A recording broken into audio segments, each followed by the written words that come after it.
The following is a presentation of Playfly Sports Properties and Michigan State Sports Properties.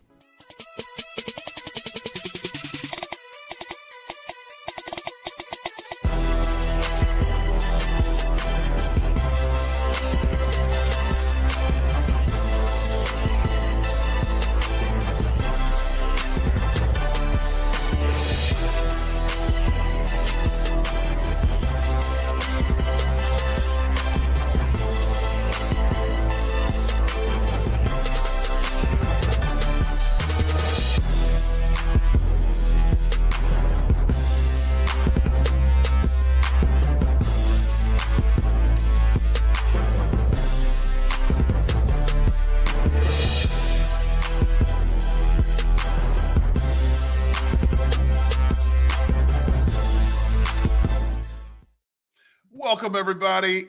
It is Tuesday, May 23rd, 2023. I'm your host, Jason Strayhorn, along with your co-host, Otis Wiley and Jehuu Caulcrick, and this is Sparta MSU. Thank you for joining the show. And if this is your first time, welcome to the best Spartan experience that you can have from your couch anywhere in the country, anywhere in the world, really. Be sure to click the like and subscribe buttons. You have to leave the live chat where the party is at. For first-time viewers, just tell us where you're watching from so we can call you out and give you a little shout-out for you. If you must, follow us on all of our social media platforms. This is how to do that. Thanks for tuning in to This is Sparta MSU. Interested in hearing more from us? Be sure to follow us on Facebook, Twitter, Instagram, and even TikTok. Click on the link in the bio to head to our link tree for more information. Help us grow our following by hitting the like and subscribe buttons. Tell your friends and family to do the same. Have an idea for a future episode? Let us know in the comment section below. And now, back to the show. Hey, fellas, a pleasant good evening to you guys. How was your weekend? I was like, weekend? I don't know. What day is it, man? It's Tuesday night. Man, listen, when you out here on this West Coast, boy, I tell you lose track of time. Long days. You lose track of time. Long days, man. You're still on Eastern Standard Time, but weekend was great, man. Getting over here to Southern California, and it's been great to be out here on USC's campus to host some of our student athletes, but more so our Black student athletes across the country. You know, this thing is called Black Student Athlete Summit, presented by Playfly Sports. So it's been great to be out here. I feel like I'm still on the weekend because I don't have no clue what day it is because it's just nonstop. But, Choo, how was your weekend, my brother? My weekend was good. Busy, but good. You know, I had the game, broadcasted the game on Saturday. You know, had a few toddies out in downtown Detroit after the game. And, you know, Sunday had some family over, did a little – you know, throwing down on the grill, had some ribs, had some wings, you know, just enjoyed. All that good stuff, man. I mean, Michigan Panthers dropped another one. I listened to the game, did a phenomenal job, by the way, Choo, on the broadcast for the Michigan Panthers. Now that's 5 in a row. Is that right? 4 in a row they've dropped. Four. Yeah. Okay. All right. All at home. At what point do you blame yourself, Choo, that because of those L's? At what point? I was there for the 2-0. All right. On the road, but at home, we got to fix the home woes. At what point do you blame Ford Field? Because obviously the Lions can't get it done either in Ford Field. Yeah. Maybe it's the lighting. It's the lighting in the ring. It's the lighting. It's too much of an industrial feel in there. I mean, looks like Choo, your choice of color in your shirt is a hit amongst the people in the chat group right now.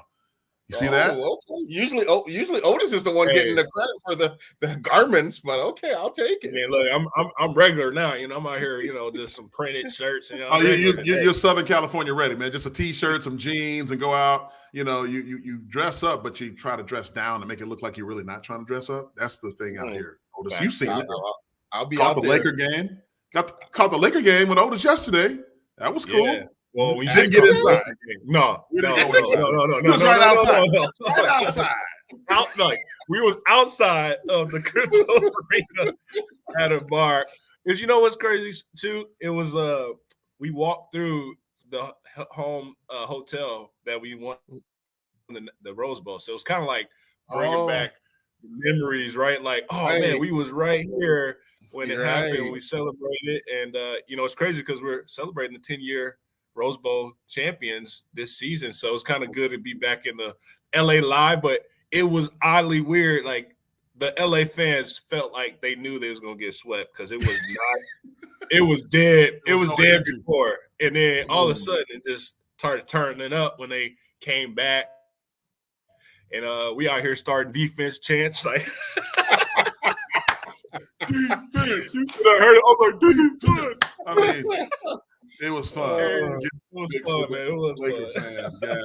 I mean, you're talking about broadcasting, guys. We got a jam-packed show. We want to definitely cover some things that are important that's happening in Big Ten news. CBS, the big announcement with the $7 to $8 billion deal for the Big Ten.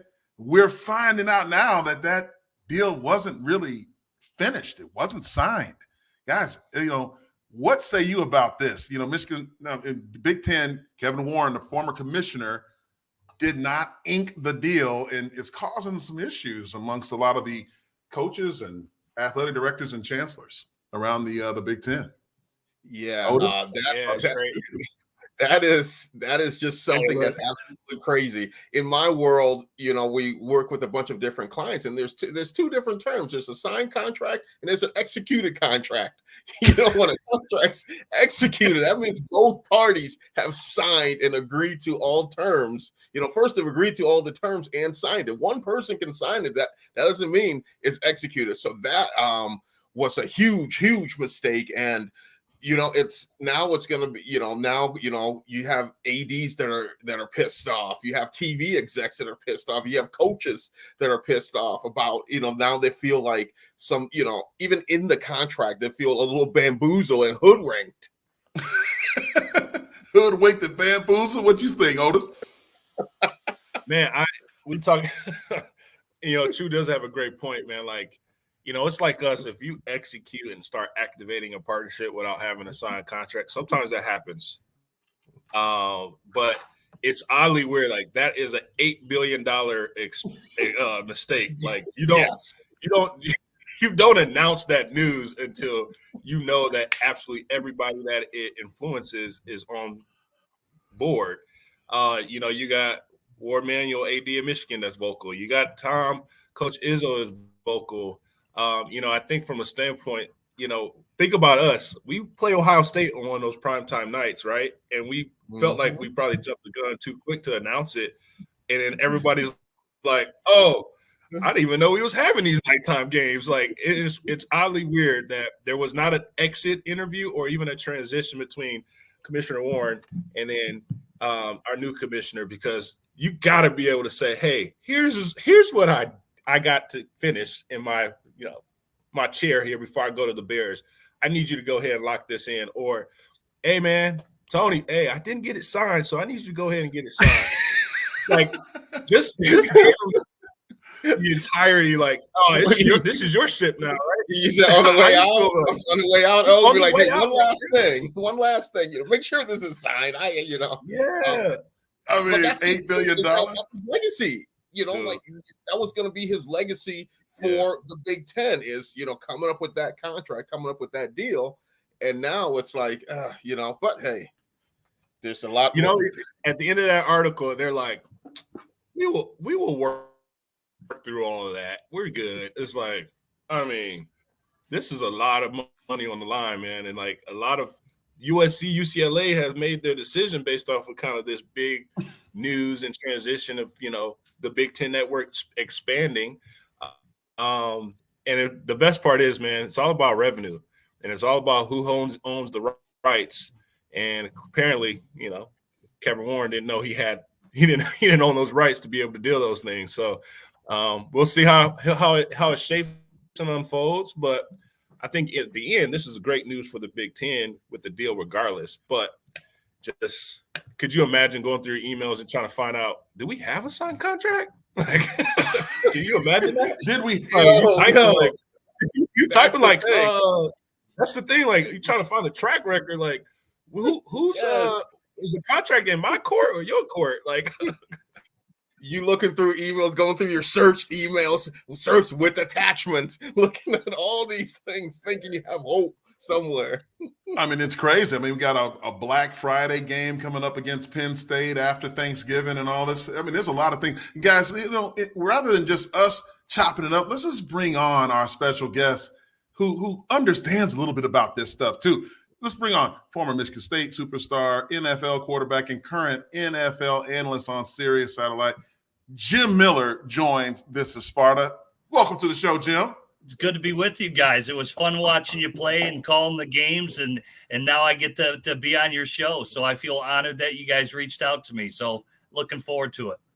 Oh, man, it's great to have you, man. And I remember you being in the booth, and I was choo-choo down on the sideline for about 7 years, man, to start this thing off, Jim. And definitely miss you in the booth and hanging out. But we know that you're never far away because you're a Spartan. I mean, it's got some pictures of you. Look at it. They're in the booth with the Chicago Bears. There's the beautiful family. Jimmy, look, you're a guy, you specialize a lot with the NFL, and you're a Chicago Bear. Kevin Warren, the former Big Ten commissioner, now is the president, right, of the Chicago Bears. What do you take? What's your take on this, him not getting this deal executed prior to taking off for the Bears? Well, I think you got to be a little worried, right? He was brought to the Bears to do one thing, build a new stadium, right? So you can't, you got to get this done, right? So you got one job while you were signed by the Bears, and that's to get the deal done. Obviously, when they bought the racetrack, he did it up in Minnesota, right? They built, I think it's US Bank Stadium there in Minnesota that they built, and Kevin Warren was a big part of that project. And got that deal done. And I think that's why the Bears hired him to be their president, because he's been down this road before of working with municipalities and all the permits and things that need to be signed and all those things in order to get construction to start. And so, I think this is a big deal. And certainly, for the Big Ten, this certainly is a big blow. But I do think all parties want this to happen, right? I think this ship has already sailed so far that everybody wants to get this deal done. And you would like to think that the new commissioner, whatever loose ends that need to be tied up, that he can tie them up. But I will say this, that had to be a very disturbing moment for the new commissioner. It's just like, he probably showed up at his desk and there was just a list of to-do things. You need to get the signature on this deal. It's $8 billion. Pretty important. It's just your first order of business. Just your first. That's all. Just $8 billion, and you probably need like 14 or 16 signatures with all these ads and presidents that have to be involved.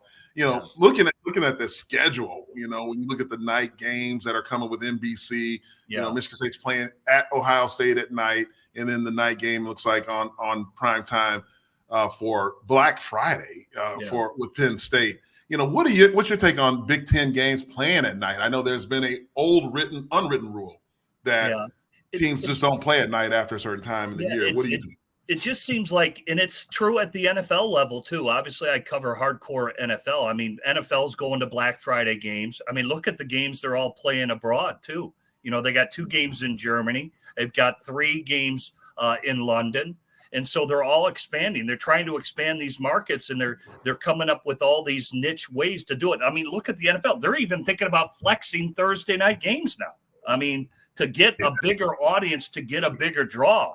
And I think it's a good thing for the Big Ten. Like what you just mentioned, Jason, about like a Black Friday game against Penn State, there'll be huge viewership, I do think they're going against the grain. They're thinking of all these ways to generate new monies, and I think it will be a cash cow for them when it's all said and done. No doubt about it. When you talk the owner for the Raiders, who's the new owner for the Raiders? I know it's the legacy kid. He played down the road in Ann Arbor. That guy, Tom Brady. No, not that guy. He's a minority. He's a minority. Yeah, that guy. I know the flex schedule. The current owner, the majority owner was just like Mark Davis. Mark Davis was just completely ticked off. He doesn't want. Yeah, he's got the best haircut in the business, doesn't he? I mean, The That's bangs, special. man. It's like they're bangs. They just sit there. Yeah. Star Trek character, you know. But yeah, he doesn't like the flex schedule because he thinks that, you know, fans will have already purchased their tickets and hotels and things like that, their travel arrangements. So you're going to tell them it's not Thursday, it's now Sunday. So it can be a little tough. But like you said, TV rules it all, right? Yeah. Well, originally they were going to do the flex scheduling and only give the fans a 14-day notice. Think about that. Like you said, for travel reasons. And then John Mara, who, he is, they're grandfathered in when you look at the New York Giants. And John Mara was I was down at the NFL owners meetings down in Arizona, and John Mara came out swinging. He said, this is actually abusive. It's abusive to the fans because, like you said, you're booking plane tickets, you're trying to book hotel rooms in a 14-day turnaround. I mean, that's almost impossible for fans to do. So I do think it was a little bit over the top. Now, by them moving it back and giving a 28-day window, and you have four weeks notice, essentially, it may not be advantageous to flex those teams in on Thursday night. What if a team goes on a 3-game losing streak because they lose their star quarterback? Say it's Kansas City. They want to flex in Kansas City for a late Thursday night game. Patrick Mahomes goes out. He's no longer there. Is that game going to be attractive? Nope. So I think they're going to have to really think hard, and it really puts a pause on them that they'll have a lot of movement in those later games. And because it's only week 12 through 17. So it may put a pause on it that they may not want to flex those games. So what to that point too, I know, like, we're all here talking about the fans, the travel and everything like that. Jim, what do you take? The NFL says they care about the players, but like, is that putting players' safety and health, in jeopardy with flexing those games? Yeah, I personally, I don't like Thursday night games. The NFL can tell me with their data that, there are no more significant injuries. But here's what we know about Thursday night football. Last year, it was a train wreck on Amazon, right? They were just horrible games. The product is not good because here's why. The players don't practice, so they'll play a Sunday game. They come in, they flush on a Monday, they get the game plans. You'll do a walkthrough on Tuesday. And then if you're the away team, you're hopping on a plane on Wednesday for a game on Thursday. So there's no practice. The game plans are very scaled down. They're very minimal. And that's why I think you see a bad product. And until the viewers out there say, hey, I've had enough. I mean, even Al Michaels and Kirk Herbstreit on Thursday night calling the games last year, they were like, hey, we're waiting for a football game to break out. I mean, they were like, this is the most boring call we've ever had. So, to me, they got to figure that out. And then here's the other thing I don't like about Thursday games. Say a star player gets hurt on Sunday. Maybe he rolls his ankle. Or, if he gets a concussion, if a player gets a concussion, they're not playing on Thursday night. But if you have them on a Sunday game, if you roll your ankle, Otis, Jehuu, you've done it, Strayhorn, that I probably can get myself ready to play with a rolled ankle on the following Sunday, and I'll be fine. So that's star player may be missing a Thursday game just because he rolled his ankle on Sunday. Yeah, and like the NFL tries to say, well, the players do like the fact that it's a mini bye that follows the Thursday game because you have a 10-day break in between. But it's just, I think fans, for one, can understand that players need to recover and so that they give us the best quality product on the field. It just makes sense to me. But, we know what rules the game. I called Buffalo. Buffalo came to Detroit to play the Thursday night Thanksgiving Day game. Yeah. And so that's when Von Miller tore his ACL. I was calling the game for Westwood One. Buffalo had played 3 games in 12 days. Yep. 3 games. God. And they looked terrible. I mean, granted, Josh Allen was the star at the end of the game. He runs a draw play, hits Stephon Diggs for a 48-yard gain, and they kick a field goal and beat Detroit at home. But they looked terrible. And I was calling the game. I'm like, man, this team looks bad because the same thing. They played 3 games in 12 days. They didn't practice any one of those 12 games or 12 days. I talked to Sean McDermott. He said, Jim, we're so banged up right now. We just had to have walkthroughs. He goes, I know we look terrible. We look terrible. So after that Thursday Thanksgiving Day game, he gave the guys basically a week off. Just said, go home, heal up. We're not going to get back in here. Just get refreshed so we can start practicing again to look like a professional team. So these games add up when they do those short turnaround games like that. Yeah, and to think about that too, and to think about that while you're on that Bills and Lions. Real quick. Let Otis hold that thought. Load management, right? Load management. We talk about the NBA, sitting out players because of load management. Are we going to start to see coaches strategically, if these turnarounds are 12 days, 3 games, we're going to see stars sitting out just so that they are obviously to be healthy for the long term. Are you going to start seeing that? And that's going to obviously start to deter and devalue, obviously, NFL games and viewership. Are you going to start seeing that, Jim? Well, I think you already do see it. I think when you see late games in the year that the coach deems, all right, this is not a meaningful game. Like, we've already locked up the playoffs. Maybe they're a wild card. But guess what? Our starters, they'll be sitting week 17. They're not going to play. So bits and pieces when, coaches will periodically and really tactfully sit a guy a certain week and say, hey, we're going to give him one more week to heal up. And that's why I think you see like running back by committee more in the NFL, more than we've ever seen it. Remember growing up, here the great Jim Brown just passes. There's always been bell cow running backs. There's really only 2 or 3 now in the NFL. It's all by committee for that very reason. Yeah, the whole position's been devalued. We talk about that a lot. Choo-choo's one. But you don't see many running backs getting taken in the first round because of that. They don't require them to get the 25-plus carries a game anymore. And they get the guys in the free agency. Looking at, where things are moving, like, when you're talking about sitting people and load management, what's the NFL rule, Jim, on reporting injuries or if a guy is going to be out of the game? Because that directly affects the lines in Vegas. Well, here's the thing, too. Like, say for those Thursday night games, this is what I've never understood about the NFL. You're only allowed to dress 46 players. Now they're going to add the third quarterback rule now. So now you can dress 47 players. Why not just dress all 53? Yeah. You're already paying them. You're already paying these guys. So just dress the whole 53-man roster. That way you're not going into a game with, say, Jason, 7 offensive linemen and then 3 guys get hurt and you're lining up your tight end at tackle trying to protect your $100 million quarterback. Yeah, I can't do it. It's just madness. And I ask all these owners, they all say, you're right. We need to vote on having just a 53-man game day roster, and it never happens. And to me, they're their own worst enemy at times in how they put players at risk. So with that's a great point, that 53-man roster, because I remember specifically when I was with the Jets and, their special teams coach, Mike Westhoff, one of the best that's ever been, as a special teams coach there. We're in a meeting and like there's guys like me that could have had opportunities, if you dress, 53 guys. And is that an owner's thing or is that a player's CBA? Could the players go, and, vote that into their CBA, or is that an owner's? Yeah. It's more of an owner's. Here's in the old days, they viewed it that coaches were stashing players is what they were doing. So they elected to get rid of the 53-man roster and then just have the game day roster because they thought coaches were stashing players. So the owners voted on it.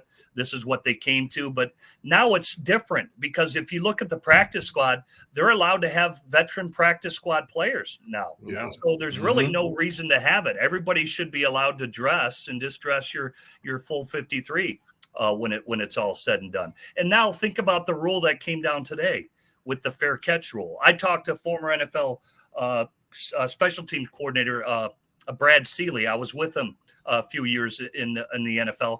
He said this is going to kill the middle-aged player because think of a guy like Matt Slater from the New England Patriots. The Patriots actually traded up to draft him because he was a what we call 4-core special teams player. And this guy's a double-digit player. He's an awesome special teams guy. Now with this fair catch rule, think about all those special teams players that probably won't get drafted now that are really just marquee coverage guys that you're probably not even going to draft now with this new fair catch rule. Why? What for? There's no reason to. So this was a bad rule that passed today away and just one more step of the NFL getting rid of kickoffs. Ooh. So go ahead, Stray. No. Go ahead, Drew. Yes, you talk about that. The fair catch rule, and then you say NFL getting rid of kickoffs. You have, different, leagues now, the XFL, the USFL, with modifications to their kickoff rules that makes it more safer. You get more returns and stuff. Like, do you think the NFL should adopt, some of these rules, or do you think they're too stubborn and want to have that traditional? Well, according to them, they're obviously not traditional because they keep on taking the play away out of the game. We say don't take the foot out of football, right? I mean, and think about kick returns. To me, it's the most exciting play in football. Think about last year, that Damar Hamlin injury up there in Buffalo, and what did Naheem Hines do the day he went to that game? 2 kickoff returns. Right. That stadium went bananas because it's the most exciting play in football. And to me, they do have to figure out a better way, whether they look into the XFL rules, but now they basically adopted the college rule is what they did with this fair catch rule today. And it's going to affect football. And the problem I have is, I think we all know football is a contact sport. It always has been. That's what attracted me to the game. I love the physical aspect of it. And I think players do understand that. And I do think we need to make it as safe as possible. But I think at times it's becoming so watered down, it's becoming unrecognizable. And it is starting to turn some people away who are traditionalists of the game, like myself. We always talk, these guys are very old school for being as young as they are, Jim. And, we're talking about the recruiting side of things and the way things have gone with the NCAA. We're going to talk about what's in the news now. And one of our former coaches, Pat Narduzzi, who's now at Pitt, took a shot at Prime. When you become a head coach, you inherit that team and you coach that team. If someone wants to leave, that's great. You don't kick them out. I disagree with the whole process. That's not why I got in the game. Pitt head coach Pat Narduzzi. Yeah. Now, listen, I don't think this was a shot. This was a response to a question about this, right? About not it's crime, a shot. Just about the listen. Every article headline. This is not me talking. The 247. This is ESPN. They say Pat Narduzzi rips Deion Sanders. That's what the editors are saying. Because he's still hurting. He's still hurting from losing this receiver to USC. So he gets, it hits close to home. But you talk about coaches taking over rosters. We were fortunate that Coach D retained us, right? But he could have, and think about it, he could have said, you know what? You a scrub. Get out of here. But you know what? Bags. Yeah. When we talked about it, he was strategic, saying the weeds are going to pull themselves. So I'm going to tell you, here's the culture. Here's our vision. Here's the players that we're looking for and how we're going to play this game. And either you get on the train or you get left. And I think there was a different way of how he went about it. But to Coach Narduzzi's point, those times are long gone. We've already, I think me and Choo Choo had to think about it. We've evolved as we started this, right? At first we was old school. Stray already converted. He's in it. He converted to. He's already converted. No. Listen, I know we can't change the rule. Go ahead. Yeah. Well, in defense of Pat Narduzzi, okay, I will say this. Deion Sanders was upset that supposedly the historical black colleges got ignored during the draft, and there were some players selected. Obviously, Dallas and I think the New England Patriots selected African-American players. But Deion Sanders basically gave up on that whole conference, right? Didn't he leave? So he kind of moved on to his greener pastures and neglected and was able to move on. And the first thing he did at Colorado was say, hey, guys, you may want to hit the portal. This isn't going to be your home. So I wish him the best of luck. He's obviously done a great job in what he's done.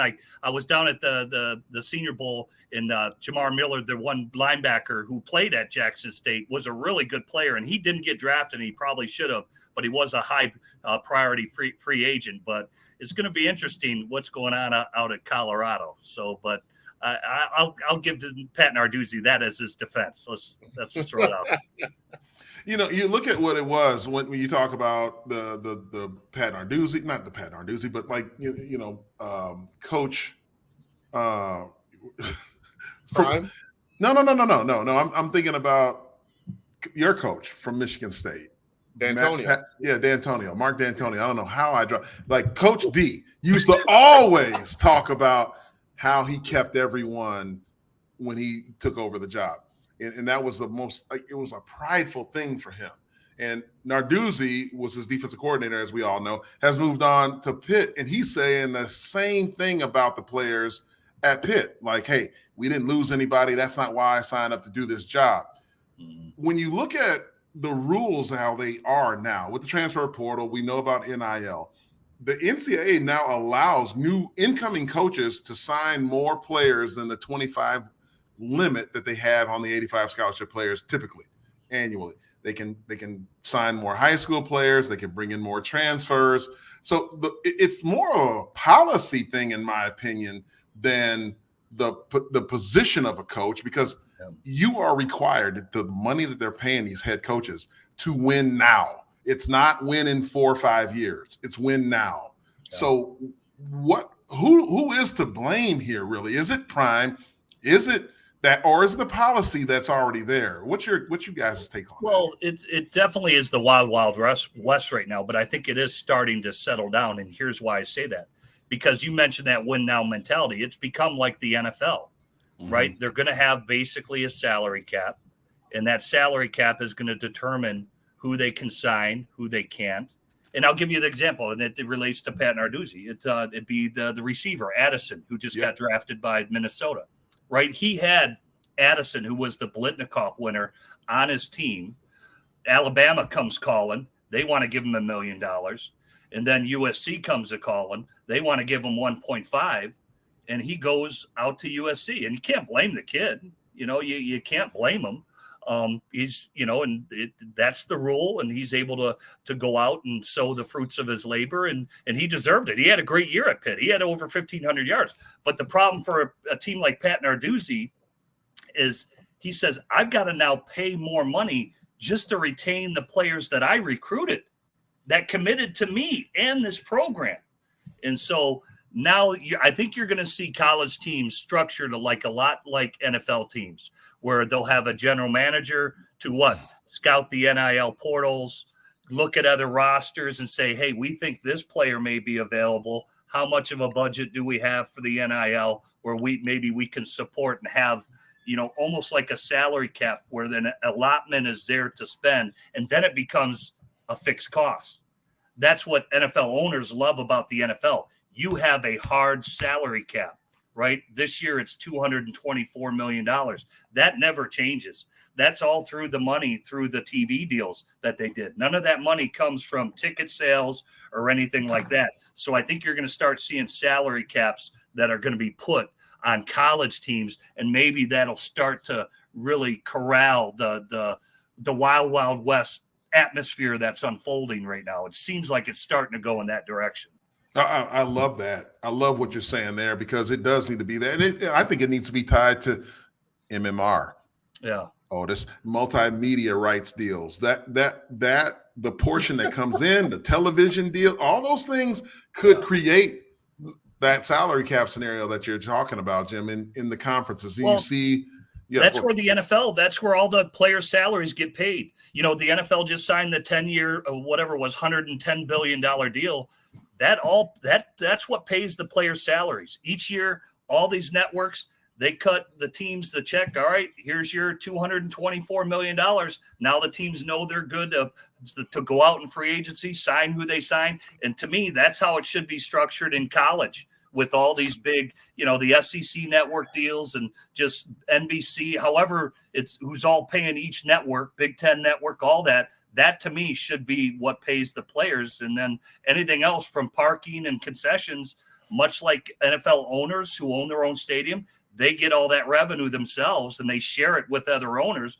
But that's what the Big Ten network would do. If they're partners with all the other Big Ten teams, then whatever revenues they make personally, concessions, parking, they should be sharing it with all their Big Ten compatriots, in my opinion. No different than the NFL. So what you're saying is that $24 beer that you're paying for, it doesn't go to the players. It goes straight to the owners. Yeah, that goes straight to the owners in the NFL. Parking, concessions, and people think like when you buy your ticket, that pays the players' salaries. No. All those salaries come through the network TV deals that pay the players' salaries. Unreal, guys. Listen, honestly, it's a recipe for a disaster, man. Like I feel like we're making a meal out of all the scraps in our refrigerator and just saying, hey, we're gonna put together a beautiful recipe to eat at dinner. Like I just feel like from a standpoint, it is a case by case basis from a school standpoint that if I'm the head coach and the AD, it is like, hey, transparency is I'm giving you this amount of years to transform this program versus like a win now. But I think it's the culture, it's the outside influence of the media / hey, an instant gratification to win now. And I feel like that's how Prime came into it is I got to win now. I have no time versus if you have the AD in that relationship when you brought him from Jackson State, hey, I'm going to give you 2 years to get your crew in here or 3 years to get you a full recruiting class in here to then able to then have your footprint on this university and this program. It's all about that relationship and transparency versus, man, like in 1 year, they're not going to fire Prime after 1 year. Like that's just not the case unless he leaves. But I just feel like it's a lot of cooks in the kitchen and no one's leading it right now. And that's from my space of the MMR standpoint that like you robbing Peter to pay Paul when we all broke right now. So that's my take. That's just my take. And I'm just giving. I'm being devil's advocate. Broke. They far from broke. My thing is like Jim. You talk about having the TV deals go to the and for salary caps now within college and everything like that. And I guess is my old school mentality. At what point is enough enough? Don't get me wrong. Should the players get something? Yes, they should. Should they be able to, do a commercial for a car dealership and get cars and get this and, do different? Yes, they should. But at what point does purity of like the sport, is everything going to be paid? You have now you have XFL, you get paid. You have USFL. Like, what are these kids working towards now? Is it, hey, I just want to reach college and make my money there, and I don't care about the NFL. Like when I played, the NFL was, you're playing to go to the league, But now it's like these kids are like, they're coming just to get the, kids are coming out of high school with multi-million-dollar deals and haven't played it down in college. Like, at what point is enough? And where do you draw that line? Yeah, I do think here's what I will say is good about NIL. Like for players that would normally come out early, because there literally are so many juniors that really, declare for the NFL and they don't get drafted. They don't get drafted because they lose their amateur status once they sign with an agent. That rule should be gone. If I were a player and I did not sign with an agent and I didn't get drafted, I would then sue the NCAA and say, I want to go back to college. And guess what? The player would win that lawsuit because if the NCAA did not allow him back in, because one, I didn't lose my amateur status by signing with an agent. I thus didn't get drafted. So I'm not happy with where my status is. I want to go back to college. I think that should be able to happen.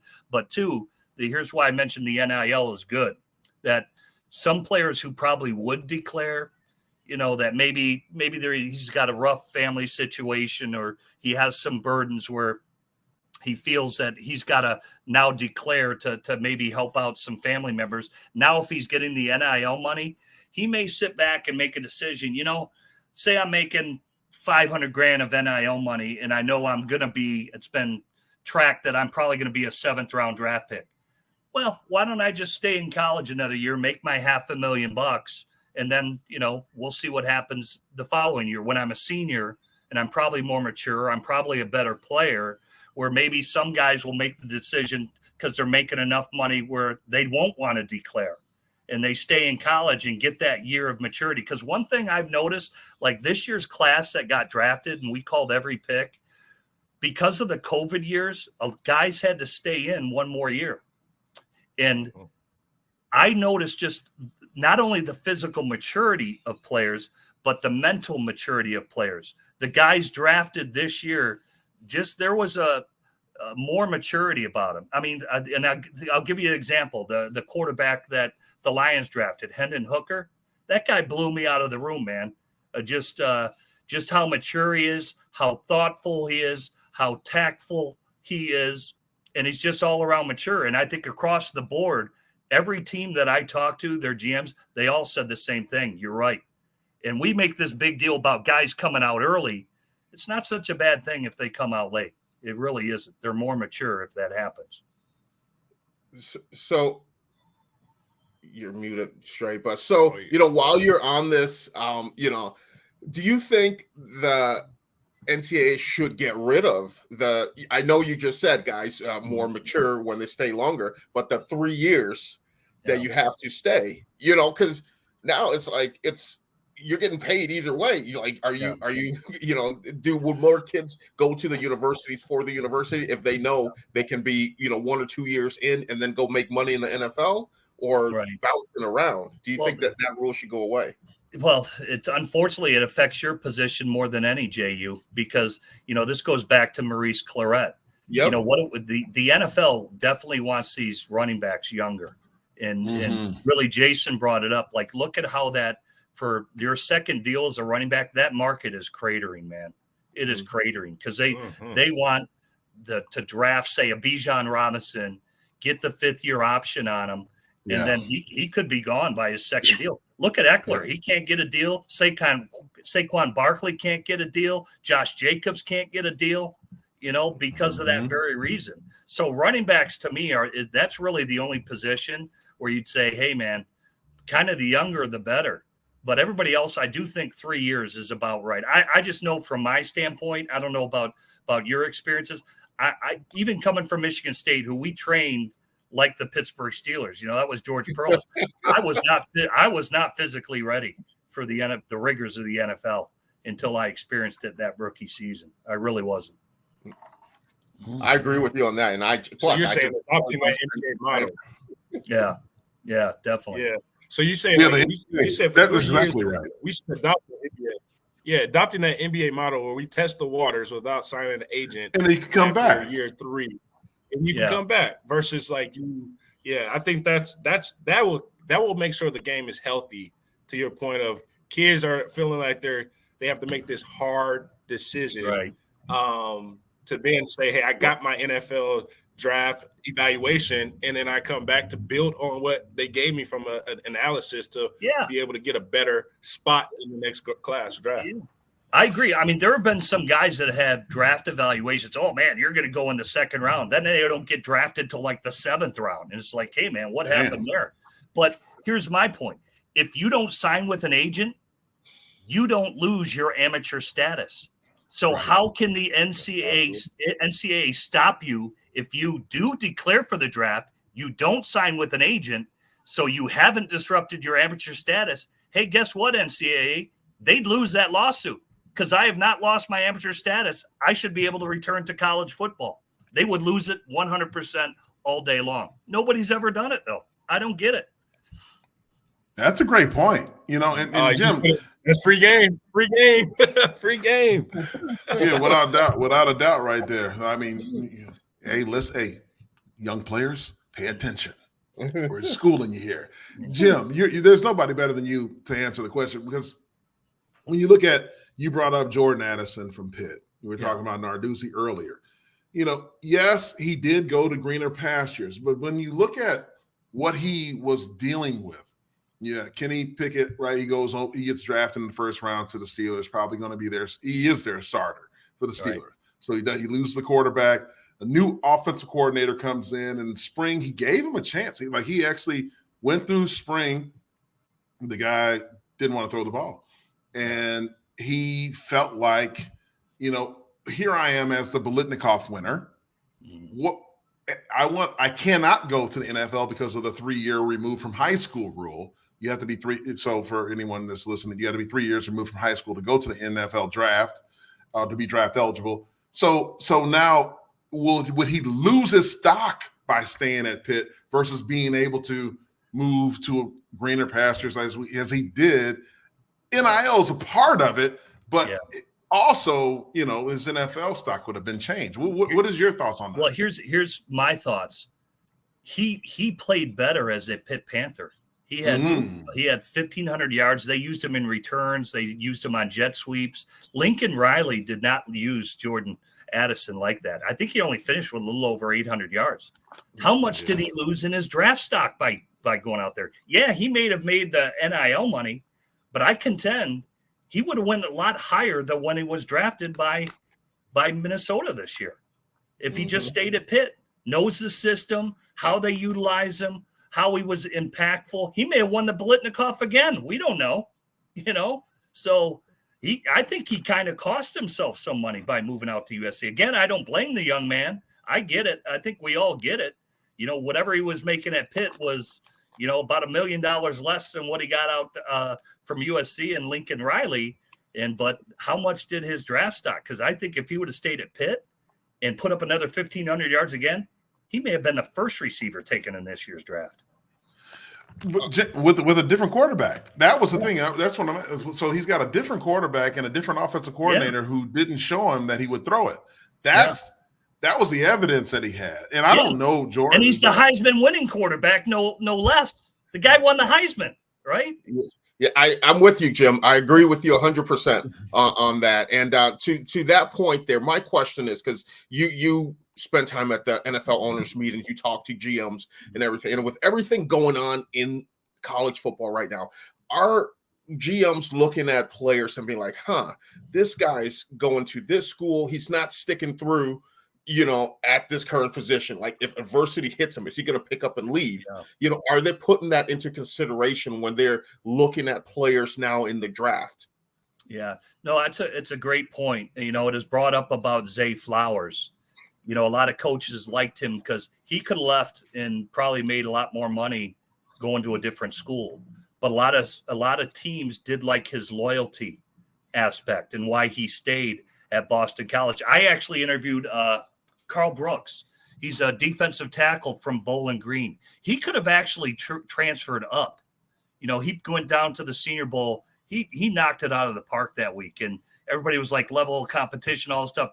Guy proved that he could play with the big boys, and he didn't get invited to the combine, but he got drafted because, and I remember interviewing, and he said, I go, dude, I said, you were really good. I said, why didn't you transfer up and go to a different school? You probably had offers. And I said, you probably could have made some money.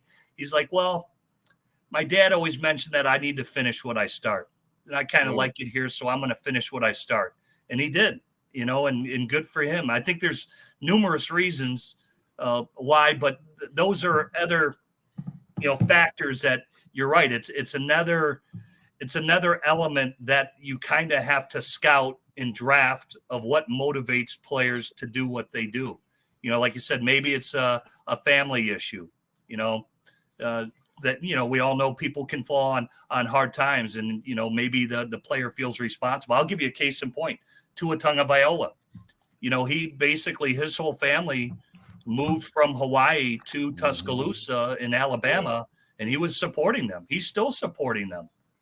He kind of needs to play pro football, and hopefully he doesn't get hurt or have the concussion issue, because his whole family members, really, he's their support system and financial bearer of a lot of the for the family. And it's unfortunate that some of those decisions come in, but I think teams do a good job of weeding through what motivates the players and why they make the decisions that they do. Yeah, I mean, it's great stuff here, guys. We're gonna head into a commercial there, but before we do head into a commercial right now, do us a favor.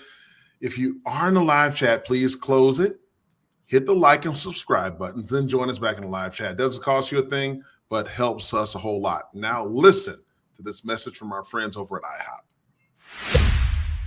When you're smiling. Introducing IHOP's new Eggs Benedicts. When you take a poached egg, add it to a crispy English muffin, fire-roasted poblano peppers, and shredded beef with our rich and buttery hollandaise sauce, you don't just get our handcrafted new Eggs Benedicts on your plate. You get a smile on your plate. New Eggs Benedicts in 4 delicious flavors, only from IHOP.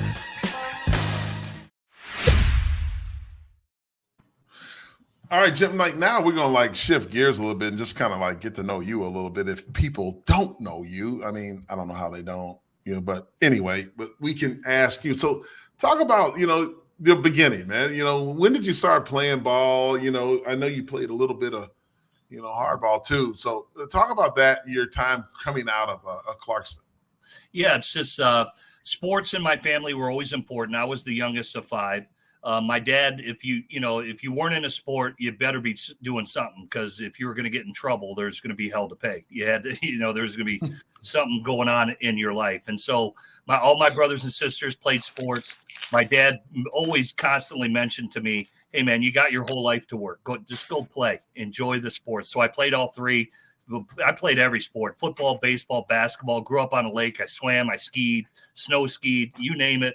I did it. And then I just started gravitating more and more to football. Played Pop Warner at 9. Started out at right guard, believe it or not. I was third string quarterback. What? Maybe now I'm back down at right guard with where but and just got better. I wanted to be like my big brother. My big brother Rich, he has passed away, but he was a quarterback at Waterford Kettering. I just wanted to be like my big bro. And I remember distinctly, I think I was 9 years old. My father takes me to see Tampa Bay Buccaneers versus the Lions at the Pontiac Silverdome. Doug Williams is the quarterback of Tampa, and he launches an 80-yard bomb for a touchdown. And I just remember tugging on my dad's arm. I said, Dad, that's what I want to do right there. And just started playing football ever since. Played baseball, like I said, fortunate to get a scholarship to play in college, and chose Michigan State. And just, as George Perles said, you got to work, sleep, and play. And when it was time to work, I worked. When it was time to play, I played. And when it was time to sleep, I slept. Had the opportunity and got drafted. Fortunately, Myron Bell, Bryce Abrams, who I played with at Michigan State, they were also drafted by the Steelers. So I knew guys there when I arrived there, and just kept on working hard. Michigan State prepared me for an NFL career, and I'm very happy to say I survived over a decade. Nice. I mean, that's really, it's incredibly awesome what you just said there about when it was time to play, you played. It was time to, Well, George used to always say, work hard, keep your mouth shut, and good things happen. And that was kind of true. It's kind of still is true today, so. It really is. Yeah, you just live by it. And so many life lessons, that they learned. And, it's funny when I go up to Michigan State and guys that I played with, and they share their stories. I mean, George used to have boxing gloves at practice. So if you ever got in a fight, we'd stop at practice. Guys would the two guys fighting would put on the gloves, and they'd punch themselves out, and they'd just be exhausted to where they'd pass out. And then George would be like, all right, we can start practice again. Those guys are, you guys had enough? That's how you stop guys from getting in a fight during practice. It was hilarious. And it saves the hands from getting broken from punching helmets for no reason. That's one of the dumbest things that we do as football players is fight with helmets on. Yeah. It's crazy. I mean, you couldn't do that today. Imagine the coach taking a set of boxing gloves out there. Out. It would be transferred out. Everybody. Here's boxing gloves. Man. I mean, Jim, look, your wealth of knowledge, when you talk about your experience as a player, coming up through the ranks, you were a highly recruited player. You're very modest in talking about your high school pedigree. You were recruited by a lot of players. I mean, in the game of college football. And I know that the team down the road really wanted you. Yeah. And you had a talk with, a legendary guy by the name of, what's his name, Bo? Yeah. How did that go?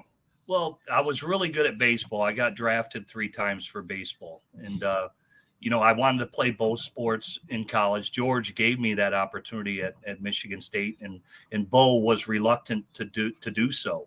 And so I essentially, Gary Moeller was literally at Waterford Kettering once a week. He knew he was going to become the head coach, and Bo was retiring. I didn't know that, but that's why I think he recruited me so hard. And I think they thought I was going to go there because my brothers and sisters were there.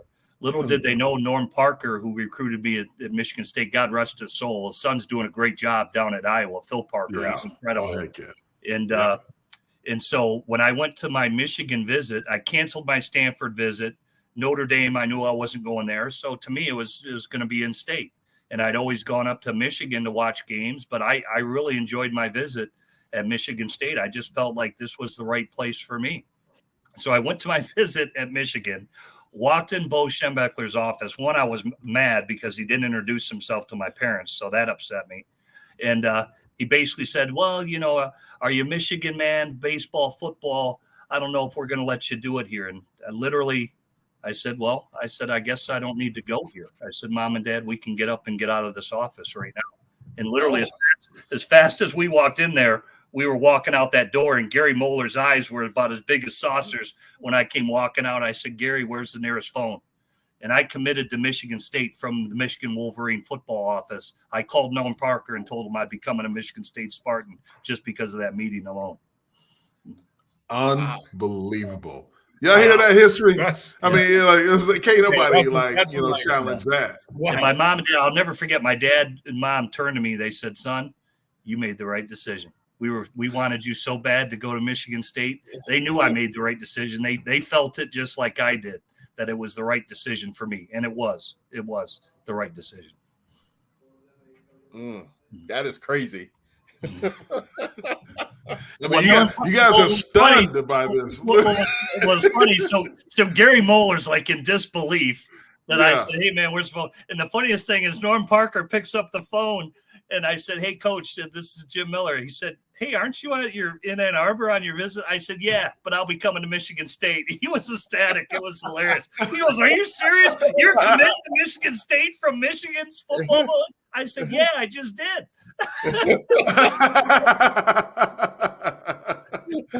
I mean, that's man. Y'all know anybody like that? Man, y'all don't have no stories like that from the. Talk to us. Can you relate at all?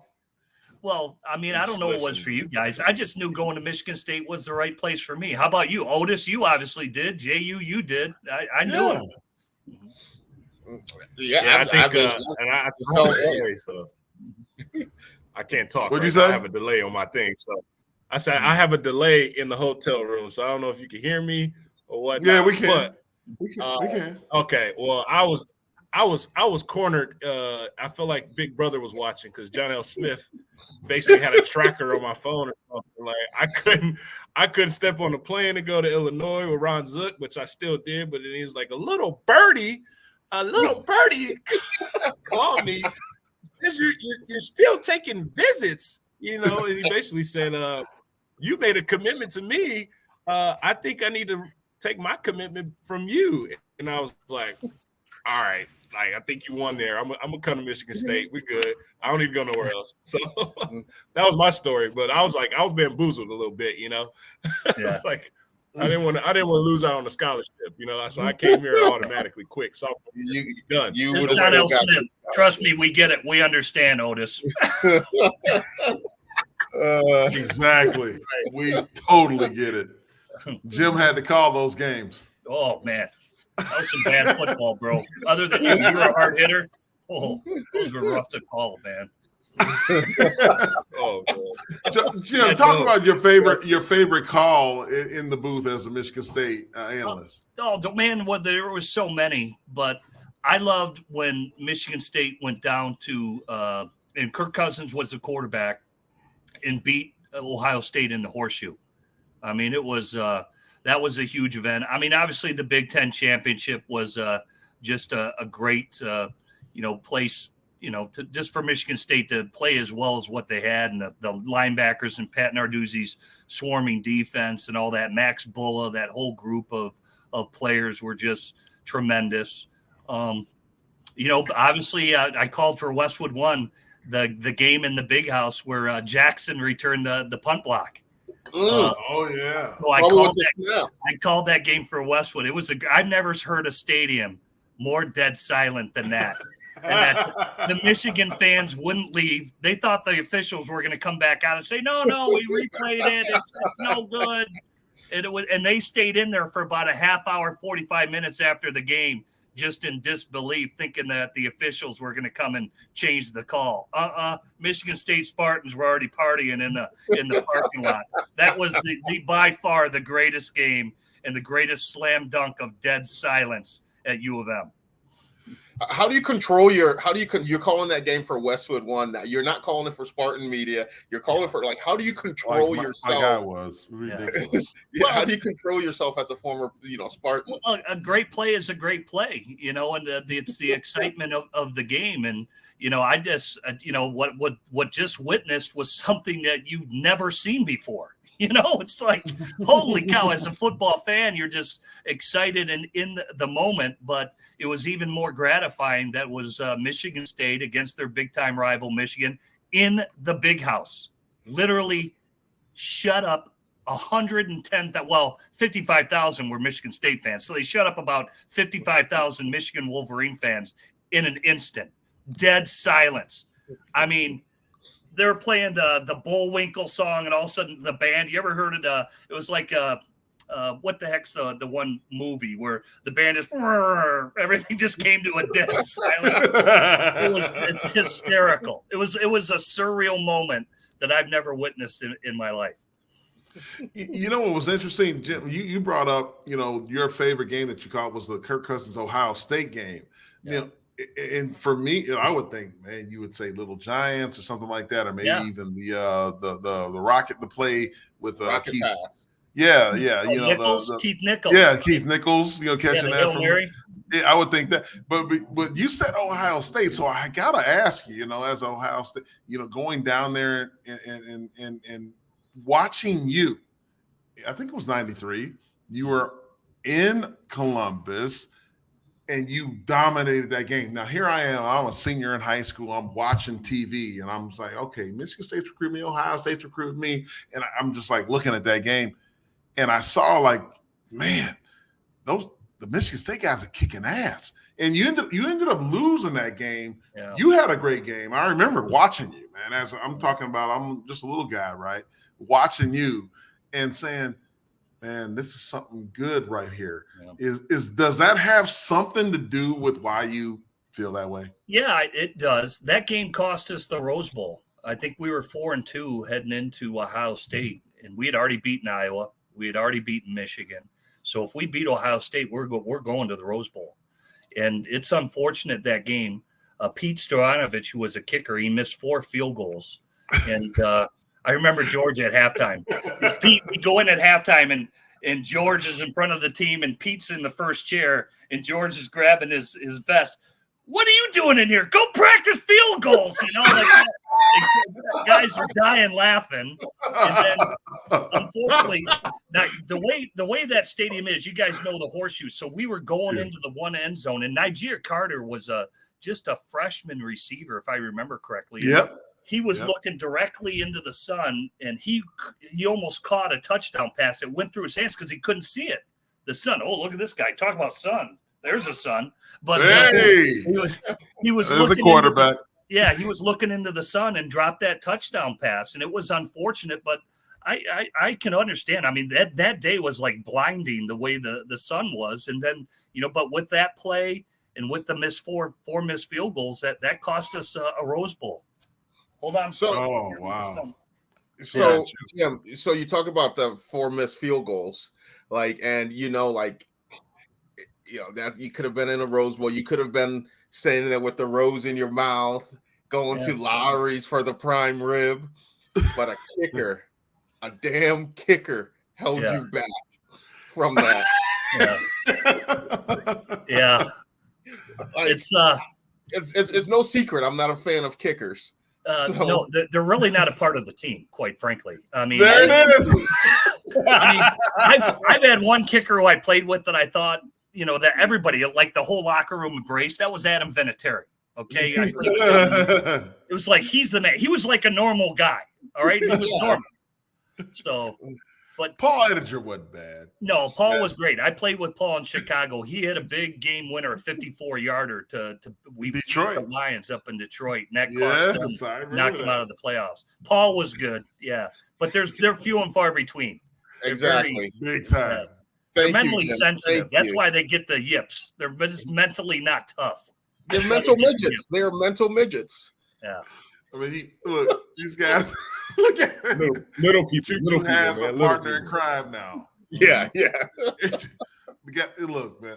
I mean, we could go on, man. This is great, Jim. Look, we got to have you back on the show, man. This is awesome. I mean, you have brought a breath of fresh air to everyone in Spartan Nation, as you always have, but also you educating people, man, with that high IQ of yours. Thank you.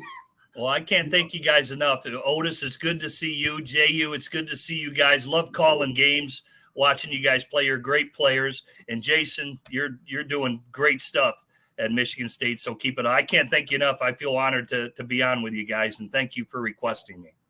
Oh man, appreciate you, Jim. Come on, man. Definitely. We love you. We love you. It's all love. Spartan Dawgs for life, man. If you're back in East Mason for a game afterwards, yes, on me. Yeah. Yeah, we got it. No, and Otis. All right, Jim. Take care, brother. All right, guys. Have a good night. All right, thanks, you too.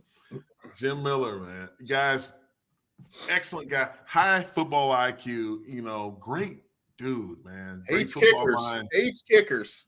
And Choo will never live that down. We'll never live that down, will we, Otis? Otis kicking. Otis at LA Live right now. He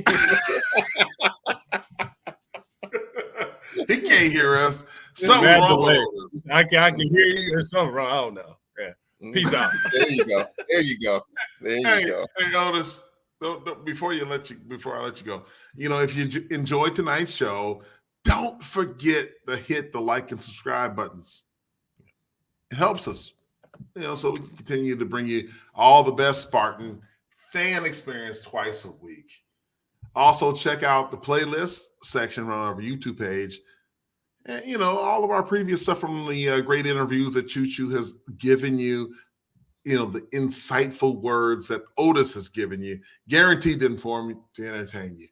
For Otis Wiley, and Jehuu Caulcrick, I'm Jason. Otis nailed it in this show. Have a good night. God bless. And go green. Go white.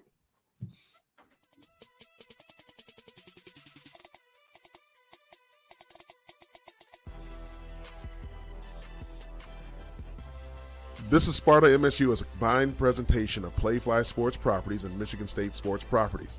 The show is produced by Pete Menez with additional support from Tony Costella. Operations and social media support is provided by Alicia Strayhorn with support from Cecily Max Brown. On-location technical support is provided by Good Fruit Video. Be sure to follow our hosts Jason Strayhorn, Jehuu Caulcrick, and Otis Wiley on social media. To stay up to date with all the latest, this is Sparta News. Please like and subscribe by visiting our link tree and tell a friend to do the same. Thank you for your support, and as always, go green.